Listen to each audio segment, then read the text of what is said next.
Ine ebbaluwa yange eyokusatu ey'olukale gye mpandiikidde Hon.Mathias Mathias Mpuuga Nsamba, omubaka wa Nnyendo Mukungwe mu Buddu mu lukiiko lw'eggwanga olukulu era kaminsona wa Paalamenti olwaleero nga 3 Mugulansigo wa 2024.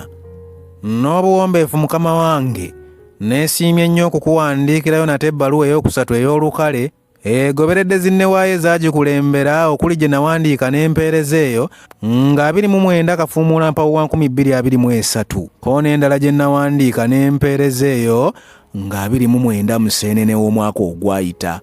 Nkwebaza gyonna gy'oweereza eyo, egigye egy'obuntu kw'ossa n'egy'abannabuddu n'egy'eggwanga lyonna okutwalira awamu.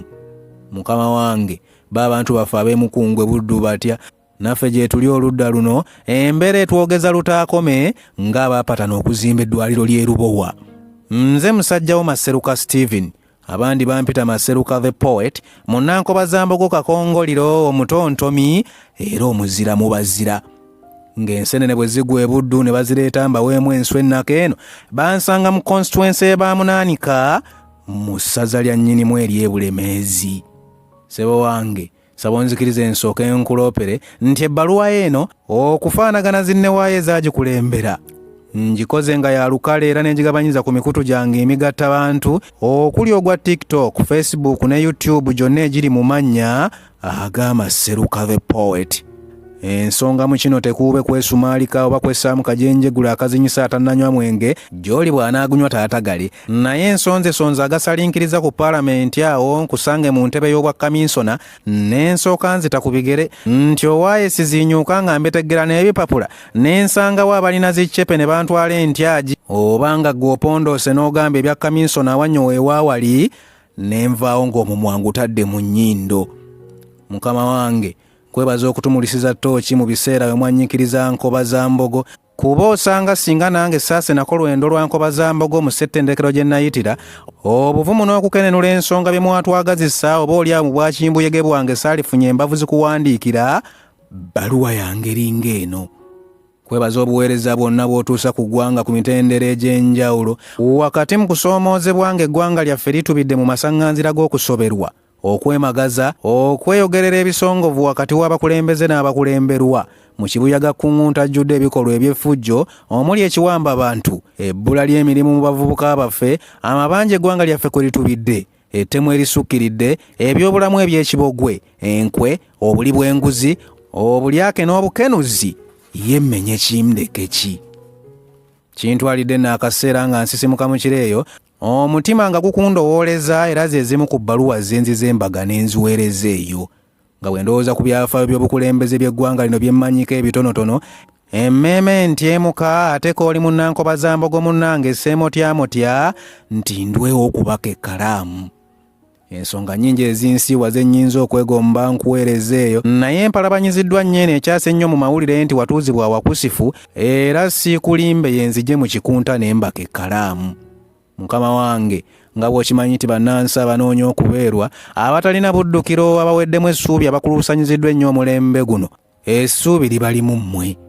Kale nga bwe muli bakadde baffe abazze batulambika obuyitiro, ndaajanira Katonda entakera obutakoowa abaluŋŋamye mu tunyiga ebiwundu, wali nno ffe bannaluweero mutusangula amaziga newankubadde mu nkompe gaafuuka gaakuwamma bakadde baffe n'obuwombeefu mu tunyiga ebiwundu.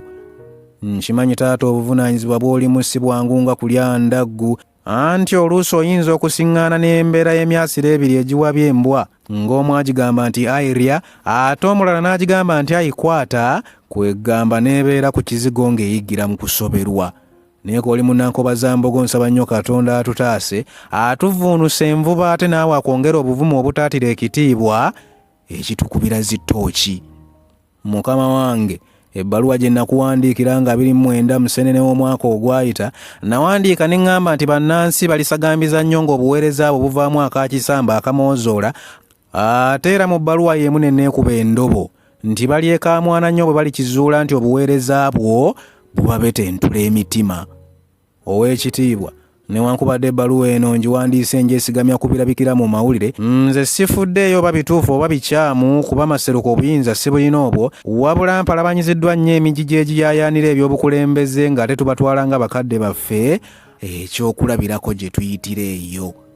Essanyu lya bannayuganda kwe kulaba ng'eddembe ly'obuntu lissibwamu ekitiibwa, amateeka gaba gasanga gateekeddwa mu nkola, emisolo gyabwe nga balaba weegiraga, okuneneŋŋana mu bakulembeze lufuuka olufumo, so ng'ate era n'empuliziganya wakati w'abakulembeze n'abakulemberwa nga ya bwa sseruganda. Embeera y'okweyogerera ebisongovu ffe be mukulembera tetwongera maanyi wabula okutubeta entula, ate n'omuliro teguzikiza muliro, so ng'ate amazzi go gawoza mazzi. Mukadde wange, ebbaluwa eno ngiwandiise mbwa sseruganda kuba kizibu okumenya abantaddeko ettoffaali mu ssettendekero gye mpitidde mu by'obukulembeze ne simenya mpuuga, era nkusaba tokitwala nti ŋŋenderedde kukakanya oba kukuwalampa, wabula bw'oba ne kiwombereze n'owulira nti eyiye amata okuwoomerwa amakama obulungi, ositukiramu n'ogirijja emboowa. Mukama wange, ebbaluwa yeeno enzibye ebirowoozo n'enzizaayo okwefumiintiriza ku paalamenti ey'omwenda. Hon.Mathias Nandalama Faabi we yafuukira leader of opposition ow'omusanvu nga FDC emusembye, yafuna okusoomoozebwa okutalojjeka olwa opposition eyalimu ababaka ab'olubatu, ng'ate ekibiina ekyali mu buyinza ekiseera ekyo kyalina ababaka bangi ddala. Nsinze kwefumiintiriza nnyo yafunira okusoomoozebwa n'atamalaako na kisanja kye eky'emyaka 5 nga leader of opposition ekiseera ekyo. Olw'okwagala okubojja enswa ebbiri, bwe yayagala yeesimbewo ate kuba pulezidenti bw'ekibiina kye mu kiseera kye kimu ekyo, akalulu ne bakeetabamu ne Gen. Mugisha Muntu n'amuwangula era n'amuggyako n'ekifo kya leader of opposition. N'akigonnomola ku Honorable Philip Wafula Ogutu kwegamba enjogera eri n'etuukirira nti abikka enswa ebbiri tabojjerera. Mukama wange, nfumiintiriza ku kusoomoozebwa n'obuvunaanyizibwa bw'otuddemu eyo. Nze nnina okukkiriza nti akadde weekali akatusobozesa okuteesa, oba oliawo bwe wabaawo n'ebyo ebyagombagana edda ensi eno gye tulimu nga bwe tuyitira mu kukemebwa, so ng'ate bwe biba byambu nga si ze zaali enteekateeka zeezo. Nsaba nnyo Katonda abagattaganya enteesa.